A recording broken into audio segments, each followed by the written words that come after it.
कटाई के लिए कैसी सरसों होनी चाहिए, क्या आपकी मशीन दाने तोड़ती है, आगे दाने झाड़ती है, पीछे फलियों में छोड़ती है, इन सभी क्वेश्चन के आंसर आज की वीडियो में आपको मिलेंगे।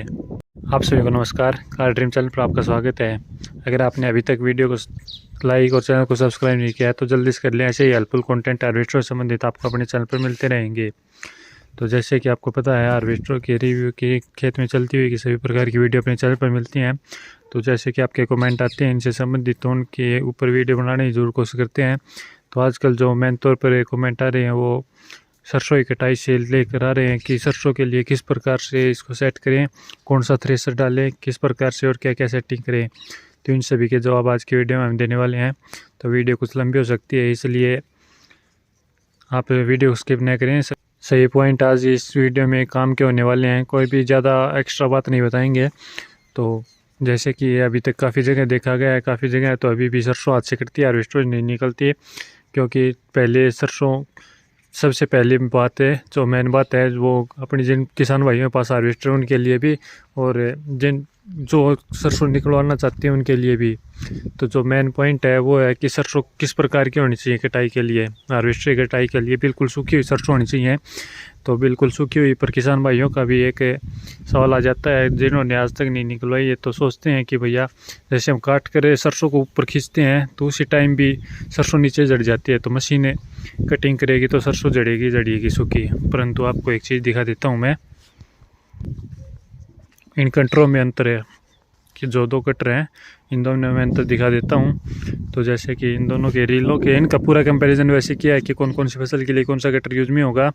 तो और अगर आप ये भी सोच रहे होंगे थोड़ी हरी सरसों कट जाए तो उसमें क्या परेशानी है, तो भाई देखो, जैसे आप हरी सरसों काटेंगे तो अगर वो फली से दाना ज़्यादा दाब लगाने पर निकलेगा, और ज़्यादा दाब लगाओगे तो जो सूखा दाना है, सूखी फली है, वो टूट जाएगी। तो इसमें एक नुकसान होगा ये। और अगर सही सूखी सरसों है तो एक तरह से किसान जो जिसके पास भी हार्वेस्टर ऑपरेटर है वो एक तरह से उसको सेट करके चला सकता है। जैसे कोई सूखी सरसों है तो सूखी के आधार पर है, तो जिससे दाने भी नहीं टूटेंगे। अन्यथा हरी सरसों निकलवाएंगे तो या तो हरे दाने वो पीछे निकल जाएंगे फलियों में, और ज़्यादा दाब लगाएंगे तो दाने टूट जाएंगे। तो बिल्कुल सूखी सरसों जैसे आप एक बार जैसे आप ट्राई करके देखें। जो भाई नहीं है आपकी बार सरसों निकालने सोच रहे हैं, क्योंकि काफ़ी पूछते हैं भैया कैसे निकालते हो, क्योंकि 2 साल से पिछले 2 सालों से अपनी हार्वेस्टर से सरसों लगातार निकाल रहे हैं। तो अपने यहाँ तो किसान भी सुखाते हैं सरसों और पूरा अच्छा लंबा कार्य चलता है। तो उसके लिए जैसे क्या करते हैं, डायरेक्ट किसान के खेत में ले जाके लगा देंगे, और इसी कटर से कोई ज़्यादा सेट नहीं करें, सोचें वहीं पर कर लें और वहाँ पे लगाते हैं। तो ये रील सीधे नीचे दाने डालने लग जाती है, दाने तोड़ने लग जाती है। तो ऐसे में किसान भी उसको 1 मिनट भी नहीं चलने देगा, आपका कटर लाद के और आपको खेत से बाहर निकाल देगा। तो ऐसा बिल्कुल भी नहीं करना आपको। सबसे पहले तो अपनी मशीन को अच्छे से सेट कर ले। अगर आपके पास कुछ जगह है तो उसमें ही सेट करने ही सोचें, अन्यथा पहले इस प्रकार से रखें कि भाई ज़्यादा परेशानी नहीं हो, पूरी सेट तो नहीं भी हो पाए पहले, परंतु ऐसे रखें कि किसान का नुकसान न हो। तो इसके लिए आप सिंपल कटर का, इस कटर का तो बिल्कुल भी यूज़ ना करें, क्योंकि इसमें देखो वो हाथ से काटते हैं, बिल्कुल सूखी सरसों तभी जड़ जाती है। तो इसमें तो काफ़ी रीलें हैं, आगे ऐसे ऐसे झपटे मारेगी तो आगे तो झटकाते हुए चलेगी। और जो इसमें देखो रील कितनी आगे हैं, नीचे ये यहाँ पर रह गई ब्लेड है, और रील देखो कितनी आगे निकली हुई है। तो आगे जो झपटेगा वो सीधा दाना नीचे ही गिरेगा इसमें। तो इस कटर में तो जैसे चला के देखिए स्टार्टिंग में अपने खेत में, तो ऐसे कामयाब नहीं हो पाई। और फिर ये एक कटर दूसरा, जिसकी रील भी देखो उस कटर से कितनी बड़ी है, तो ऊपर से आती है बिल्कुल। इसकी जो स्पीड है वो बिल्कुल कम है, तो कम टाइम पर जाएगी तो कम जाएगी। और इसकी ट्रे देखो अंदर से कितनी बड़ी है, ये पूरी बड़ी है। रील देखो यहाँ तक है पीछे, और इसको और भी पीछे पूरा एडजस्ट हो जाती है ये, और आराम से जो भी दाना ऊपर से सरसों का गिरेगा वो सीधा कटर के अंदर ही गिरेगा। कोई फली गिरेगी वो भी अंदर ही गिरेगी, तो इसमें आगे कोई भी दाना जड़ने की शिकायत नहीं होगी। तो जो अपने दाने जड़ते हैं उनकी तो यहाँ पर प्रॉब्लम सोल्व हो जाती है। ये बड़ा कटर जो आप मक्का के लिए बोलते हैं इसको, तो इस प्रकार का खरीद सकते हैं आप। लगभग 3.5 लाख रुपए तक का ये मिल जाएगा आपको। और अब बात आ जाती है कि थ्रेसर कौन सा डालें और कैसी फसल हो तो कौन से थ्रेसर का यूज़ करें, तो उनके बारे में और बता देते हैं। तो जो किसान भाइयों से भी अपील है कि भैया अपनी सरसों को अगर मशीन से निकलवाना चाहते हैं तो ज़्यादा से ज़्यादा सुखाने की कोशिश रखें। हरी में आपका भी नुकसान होगा, तब बाद में सुखाने की भी और दाने टूटने की इस प्रकार की प्रॉब्लम आ जाती है। तो अभी कौन सी बास्केट डालें और कौन सा थ्रेसर है? तो आमतौर पर 2 प्रकार के थ्रेसर आते हैं, बल्कि 3 प्रकार के आते हैं। जो पुन्नी की ग्रेन क्रूजर आती है उसमें एक ब्लेड वाला थ्रेसर आता है, तो काफ़ी भाई उसका यूज़ भी करते हैं सरसों के लिए।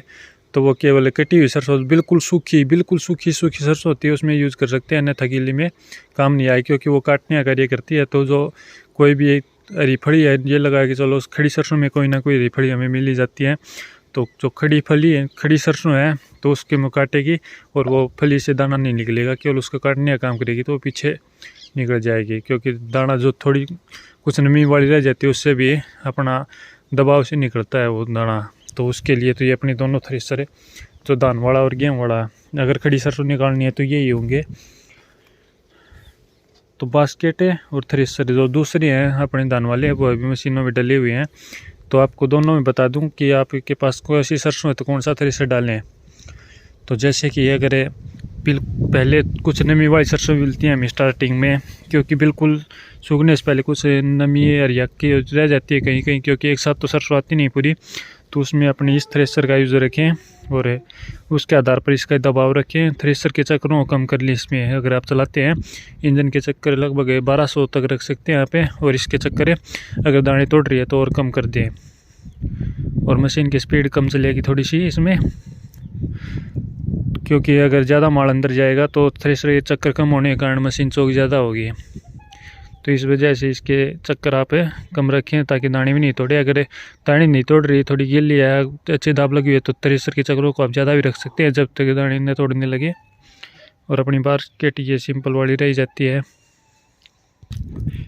और उसके बाद बात आ जाती है दूसरे थ्रेसर की, तो उसको कब डालें। जैसे बिल्कुल सूख जाती है सरसों, लास्ट टाइम ऐसा आ जाता है कि बिल्कुल सूख जाती है, बिल्कुल सूखी सरसों हो जाती है, उस टाइम पर अपना थ्रेसर बदल दें। क्योंकि एक रात का समय तो लगेगा परंतु कार्य काफ़ी ज़्यादा निकलेगा, क्योंकि उसमें थ्रेसर के चक्कर भी पूरे हो जाएंगे। राउंड है, ज़्यादा चला सकते हैं, और ज़्यादा चलेंगे तो स्पीड में भी चला सकते हैं, क्योंकि मशीन चौक नहीं होगी। अगर इसमें रखेंगे ज़्यादा सूख गई तो पूरी दाब हटा देंगे, तब भी दाने ये लगा के चलो 2-4% दाने इससे टूटेंगे। और अगर चक्कर बिल्कुल कम रखने पड़ेंगे आपको, थोड़ी गिल्ली है तो उसमें चक्कर ज़्यादा रह जाएंगे, क्योंकि इतनी जल्दी दाना नहीं टूटेगा, वो फड़ी से निकलेगा। तो उस टाइम पर तो गिल्ली में थोड़े ज़्यादा चक्कर रह जाएंगे, स्पीड भी नॉर्मल चलेगी। परंतु ज़्यादा सूख गई तो उसमें आपको बिल्कुल लो चलानी पड़ेगी मशीनें, और दाने भी टूटने की शिकायत आएगी। चाहे पूरी दाब हटा देना, आपको चक्कर बिल्कुल कम से कम रखने पड़ेंगे। तो इसमें आपकी मशीनें ये मान के चलो बार बार चौक होगी, कभी भी थोड़ी सी फास्ट चलेगी तो इस टाइम पर चौक हो जाएगी। तो चौक होगी तो लगभग आधा घंटा आपका आसानी से उसमें निकल जाएगा।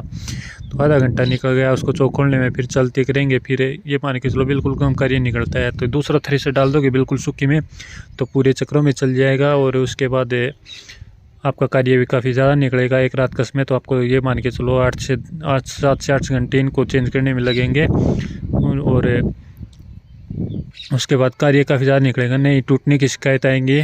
और अगर आपने चक्कर भी कम कर लिए फिर भी टूट रहे हैं तो उसका भी बताएंगे आपको क्या करना है, कैसे टूट रहे हैं ये।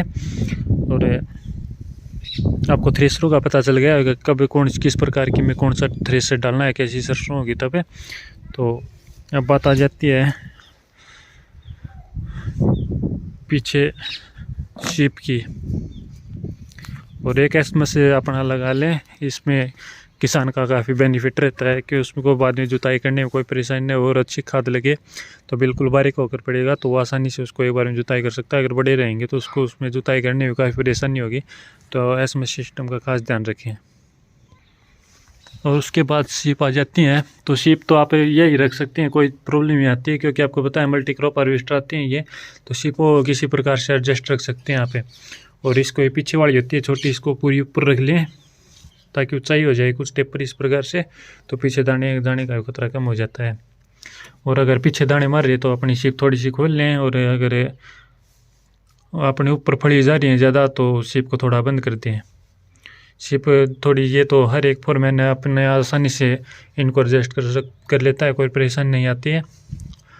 और एक सवाल और आ रहा था, जैसे कि कमेंट में देखते हैं कि स्टाफ आकर चौक होंगे इसमें, तो भैया स्टाफ वाकर चौक इतनी नहीं होती, काफ़ी बार हो भी जाते हैं। तो अपने स्टाफ वाकर का बार बार खास तौर पर ध्यान रखें।